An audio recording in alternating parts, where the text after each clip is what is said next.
I'm Caden, here with my brother, Cal. and you're listening to Eating W's. Eat the W.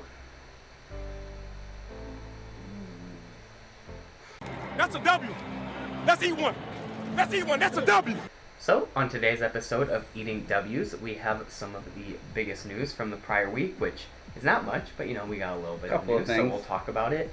And then we have our predictions for who will be the leading receiver on some of the more highly questionable receiver corps in the league this year.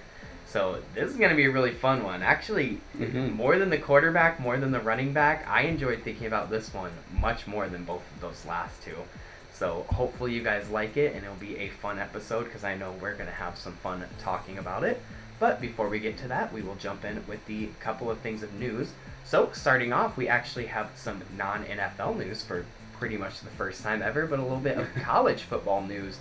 Arch Manning, the nephew of both Peyton and Eli Manning, Cooper Manning's son, has committed to the Texas Longhorns to continue his football collegiate career. Now, very interesting because he will not actually be joining them until 2023, I believe. We were just talking about that a little bit. But if you look at the Texas Longhorns quarterback roster right now, they already have two very high-star recruits. After getting Quinn Ewers last year, who's a very high-star recruit, and it was either 2 or 3 years ago, they got quarterback Malik Murphy, who was a pretty big high-star recruit.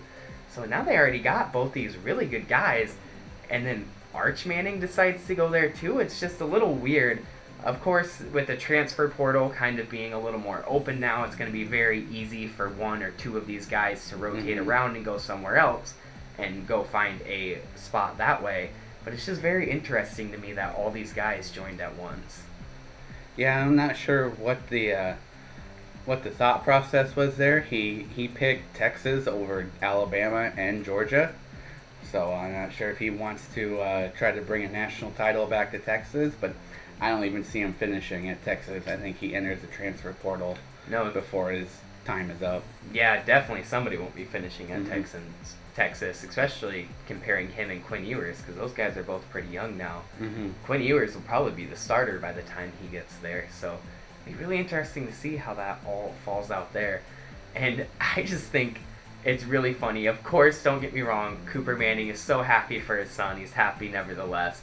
But it must kind of suck to be Cooper Manning in this situation, because you have a legendary quarterback father, you have two legendary quarterback brothers, and then now you have a son who's supposedly just as good, if not better, than all three of those prior names, and that quarterback skill gene just skipped over you. I don't know what to say. It's just, man, what a crazy... It's just so weird how genes work. What a crazy thing that all these people in the family got the quarterback gene, and then Cooper's just sitting there. He's hilarious. If you ever listen to Cooper talk, or when he does stuff with some of the broadcast companies for pregame, he is so funny. I really like Cooper Manning, but he apparently doesn't have the same quarterback gene that some of the other boys in his family. That's all right. He's still reaping all the benefits. Exactly. So. He's still getting money from somewhere. So. And then finally, the only other piece of news was former Bengal, I believe, Larry Ogunjobi signs a 1-year deal worth $8 million with the Pittsburgh Steelers. So they're shoring up that interior offensive line a bit with the aging Cameron Hayward. Defensive line. Did I say offensive line? Shoring up that aging defensive line a little bit with the aging Cam Hayward. So good pickup for them. And now that I am done stuttering through all of the news, we will jump into the wide receivers, and I will let Callan take it first. Or wait, here, let me explain it first. I forgot to do that. So I looked through the rosters, and the question we're kind of going off here is, will these teams' number one receiver actually be the leading receiver? I tried to pick teams who had kind of a clear-cut number one, but also had a lot of guys behind him that could really give him a run for his money. So if a team had a really lacking receiver pool, and it was just kind of a crapshoot on who was going to be the number one, like the Bears, just to name one off the top of my head, I didn't put them. Or if they had a very obvious number one receiver, and it was like, no one else is really going to push him to be the leading receiver, like the Browns kind of with Amari Cooper, I also didn't put them. These are all kind of middle of the pack teams. So I will let Callan take it first with, will Tyreek Hill be the leading Dolphins receiver? And I believe that Tyreek Hill will be the leading Dolphins receiver. I mean, they paid him a bunch of money, had to trade for him, gave a bunch of draft capital. He better be their leading receiver because I think they're going to force the ball to him. I could definitely see that happening, but I actually disagree. I do not think Tyreek Hill will be the leading receiver. I don't think any receiver on that team is going to be necessarily racking up the yards with Tua at QB. Maybe I'm wrong. We'll see. Only time will tell, but I just don't think Tua will be able to get it done even now that he has all these weapons around him. But I think their leading receiver will actually be Jalen Waddle, who will have a stellar sophomore season coming out of the slot there in Miami. And I think Tua really thrives on more of those check downs, run after the catch guys, while Hill really makes his money going vertically down the field. So that's why I think Hill will probably have a half decent season, nothing too crazy, especially nothing that'll compare with what he did in Kansas City. But nevertheless, I think Jalen Waddle will be the leading receiver. So now we will jump on to the Eagles and ask if A.J. Brown will be the Eagles' leading wide receiver, and I think that he will.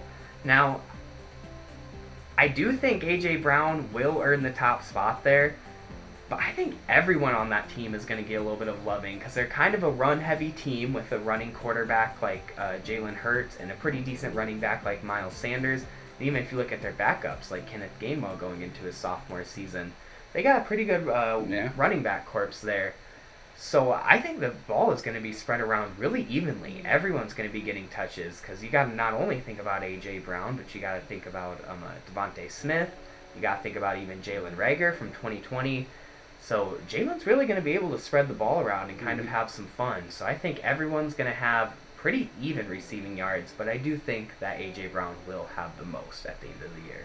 Yeah, I thought about putting Devontae Smith, but with the same kind of logic as with the Dolphins, they traded for A.J. Brown, re-signed him to a huge contract. I think they're going to kind of force him the ball, and he's gonna be their leading receiver just based off of volume. Yep, I could definitely see that. So now we will jump back to the AFC and ask if Jamar Chase will be the leading Bengals wide receiver. And I do not think he will be the leading Bengals receiver. I have T. Higgins as the leading receiver. I think that T. Higgins is going to benefit from a number of one-on-ones, and that Jamar Chase is going to constantly be double-teamed. Yep, I know a lot of people compare Jamar Chase and Justin Jefferson from the Minnesota Vikings, and I don't think that Jamar Chase will be able to handle those double teams, and especially those over-the-top safeties like Justin Jefferson could, because Chase really relied on that deep ball at the end of the day. He definitely did good other places, run after catch, short routes and stuff, but at the end of the day, he was a deep threat receiver to say the least. So, I completely agree. I do not think Jamar Chase will be the top receiver, and I think T. Higgins will be, because he will very much benefit from those one-on-one matchups. Because, let's be honest, now that they saw what he did last year in his sophomore season, defensive coordinators will game plan around Jamar Chase now, leaving a big door wide open for T. Higgins. So, now we will keep it in the AFC North and ask, is Chase Claypool going to be the leading receiver for the Steelers? And I'd just like to add that the only reason I put this one in here is because, of course, either a week or maybe 2 weeks back, Chase Claypool put a statement out on Twitter that he is a top 3 wide receiver in the NFL. So I already know what my thoughts, but I want to see what Callan's thought were and your guys' thought were kind of on that comment, and if he'll even be the top receiver on his team, let alone a top 3 in the NFL. So, Callan, you can start with this one. I don't think that he will be. I mean, I believe in self-confidence. You got to think you're the best. So, I mean, props to him for that. But in all actuality, I think that Deontay Johnson will be the new number 1 in Pittsburgh. And I think that with his familiarity within the system, he's been there a couple of years longer than Chase Claypool. I think that he will benefit the most from being the new number 1 with Juju Smith-Schuster now gone.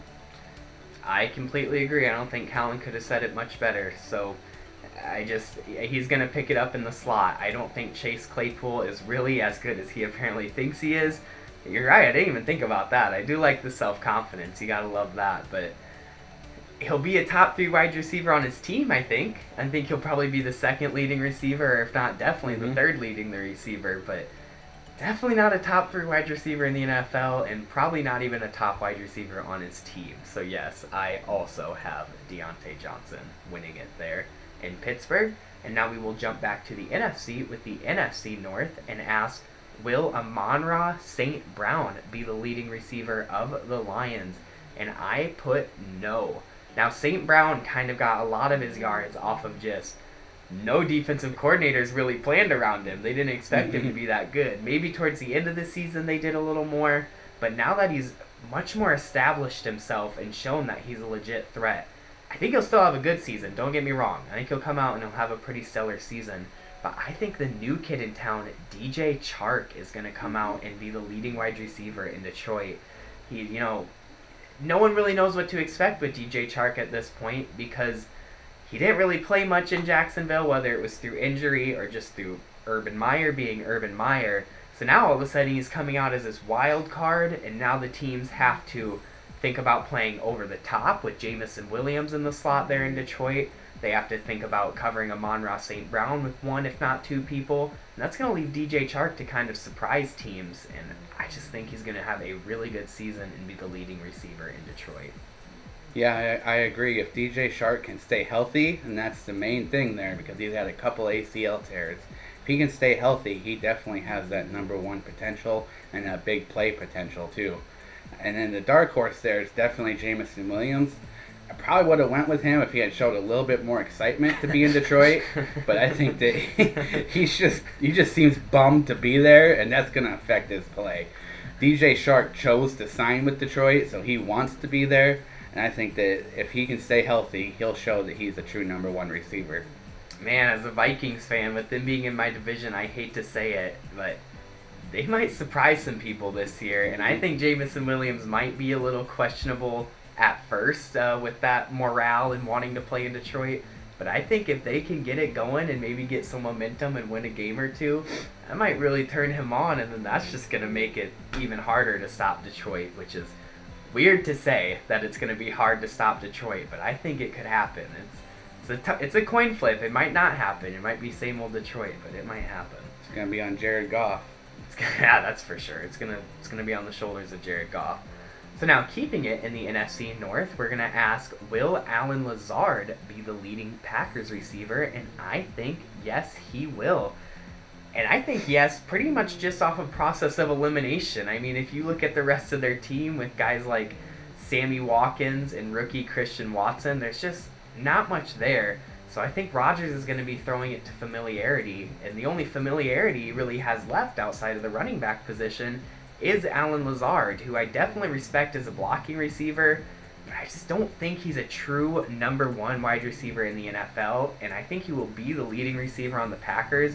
But like I said, that's just through process of elimination, so I don't think that's going to be quite the honor, as it sounds like, to be the leading receiver on the Packers. Yeah, he's definitely a possibility. He's a likely candidate to be the leading receiver, but I actually think it will be the 4th overall pick from the 2009 draft? A while back, yeah, maybe more like 11 or 12, But Sammy Watkins will be the leading receiver in Green Bay.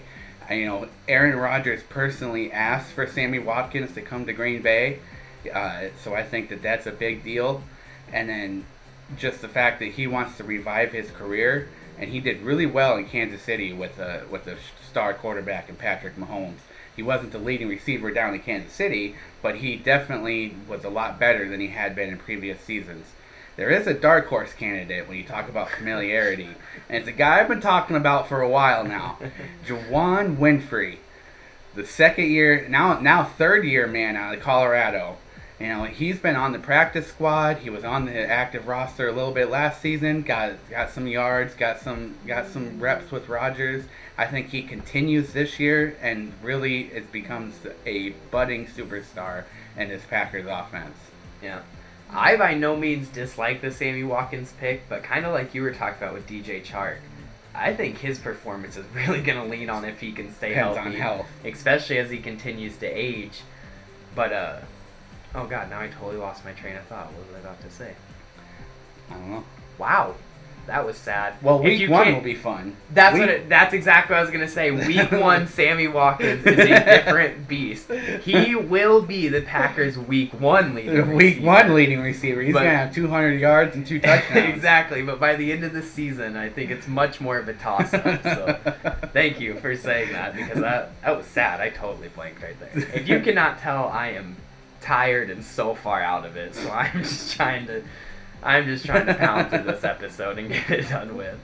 But moving back into the AFC with the Jacksonville Jaguars, we are going to ask if the big money man himself, Christian Kirk, will be the leading wide receiver for the Jacksonville Jaguars. And I mean, he better be. For that much money that they gave him, they paid him like a true number 1 receiver, and he better perform like one down in Jacksonville. I mean, they gave him way more money, way much more money than I expected him to get. I think than anyone expected him. Anyone expected him to get. Yeah, that's true. That's why Arizona couldn't keep him. Exactly. But I don't really see anyone else down there in Jacksonville that could really step up and be that number 1. So I think that because they signed him to be their number 1, they'll force him the ball, a la Tyreek Hill, A.J. Brown, kind of that same formula where they're going to force him the ball and make him be that number 1, even if he's not ready to be the number 1. Yeah, you want to talk about thinking you're a top 3 wide receiver in the NFL like Chase Claypool did. This man, Christian Kirk, apparently thought he was 1-2 the way he got paid, and he found some team to pay him. I don't know how he did it, because I don't even think he will be the leading Jaguars wide receiver. I know that's crazy to say, because like Callan said, there is not much else there to look at. Maybe Marvin Jones, but I actually have a little bit of a shocker here for who I think the leading wide receiver will be, or maybe just leading receiver in general, because I think Travis Etienne Jr. as a running back will come in and be the leading receiver on the Jacksonville Jaguars. Now, it was a huge question why Urban Meyer ever took him in the first place. So what I think they're going to do with him, since they already have an established number 1 running back like James Robinson, I think they play either 2 running back sets or maybe even line him up at wide receiver, but they almost play Travis Etienne primarily as a wide receiver. Kind of like maybe that Cordero Patterson role last year where he played more receiver, but he also played some running back. I think they'll be able to have a lot of freedom with him. They can put him in the slot. They can put him outside in certain formations. They can have him running routes out of the backfield. I think he's going to be kind of a gadget, do-it-all guy. And by the end of the year, I think he's going to really shock a lot of people and come off that injury well and be the Jacksonville Jaguars' leading receiver in 2022. So, now moving back to the NFC with the NFC South, we have the question, will the rookie Drake London be the leading wide receiver for the Atlanta Falcons? And I personally said no. And again, I don't think he will be bad by any means. I think he'll still have a pretty good season. But I think that the Raiders transfer, who they picked up over this offseason, Bryan Edwards, will end up being their number 1 wide receiver.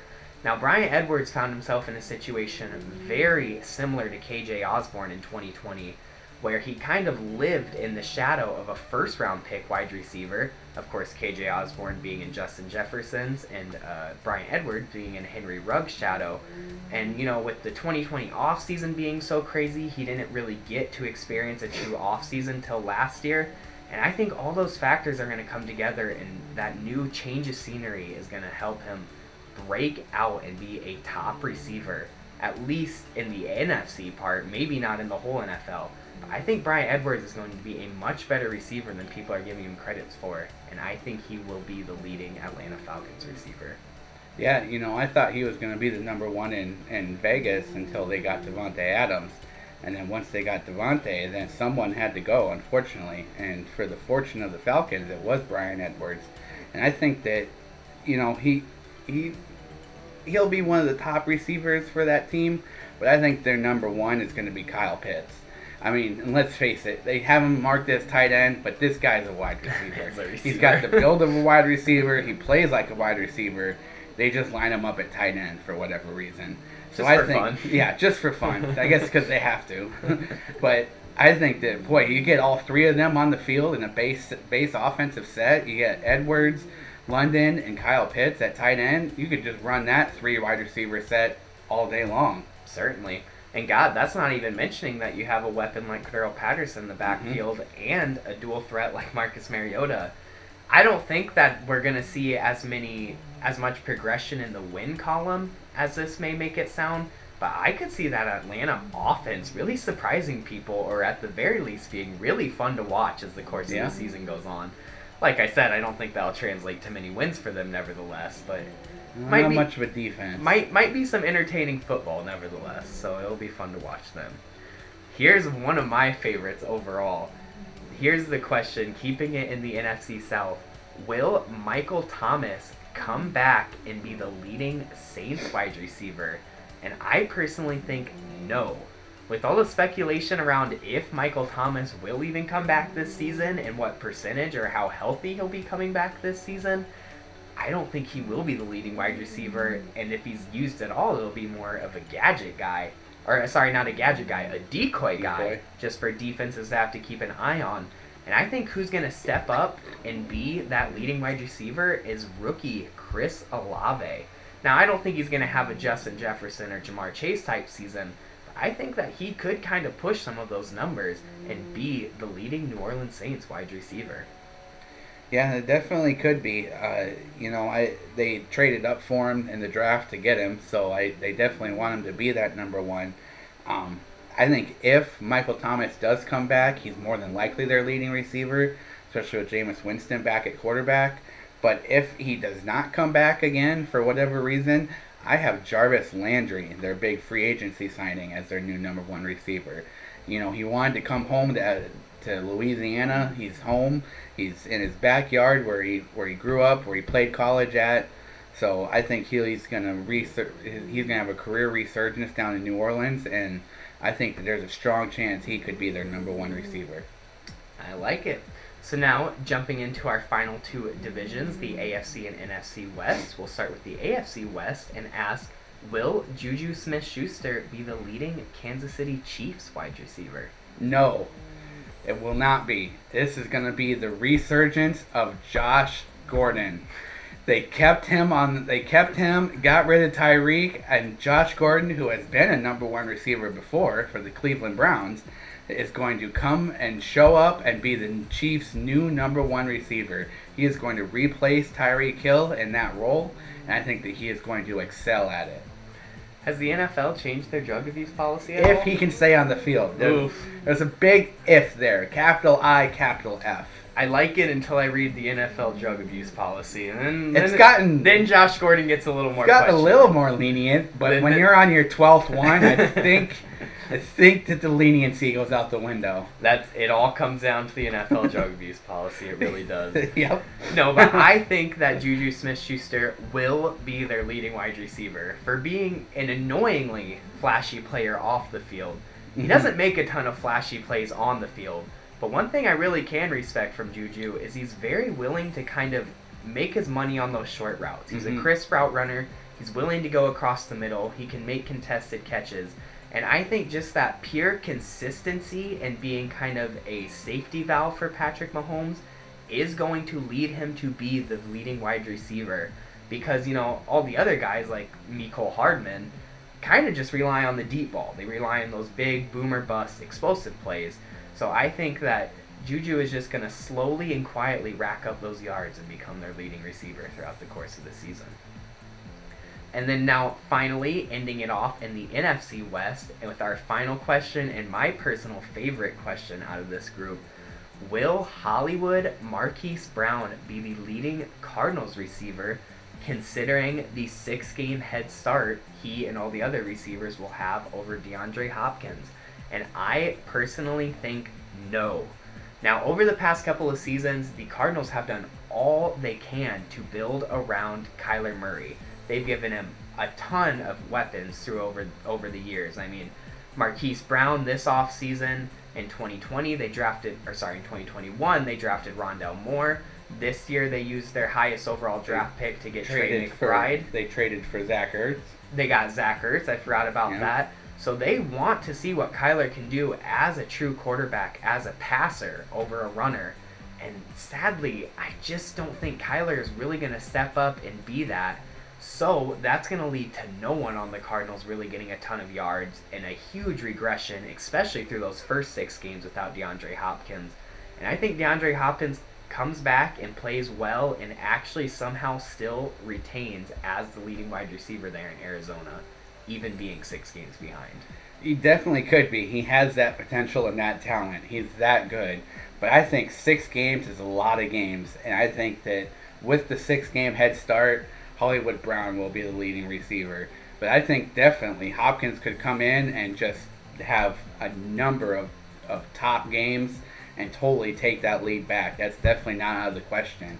But 6 games, that's a lot of games to be losing out on yards. And I think that Hollywood Brown will take advantage of those 6 games. Yep. And I think Rondale Moore is definitely a dark horse to keep an eye on here. I could see Rondale Moore have a surprisingly good season, especially getting more looks with DeAndre Hopkins being gone those first 6 weeks. But those are our opinions. That's our list there. So let us know in the comments what you guys think. If there's any players or teams that you would switch out on this list, or who you guys think will be the leading wide receiver as some of these teams, or even other teams that we didn't talk about. So just let us know your thoughts and what you think of the video. Don't forget to subscribe if you like the video, or maybe even leave a like. But until next time, don't forget to eat the W.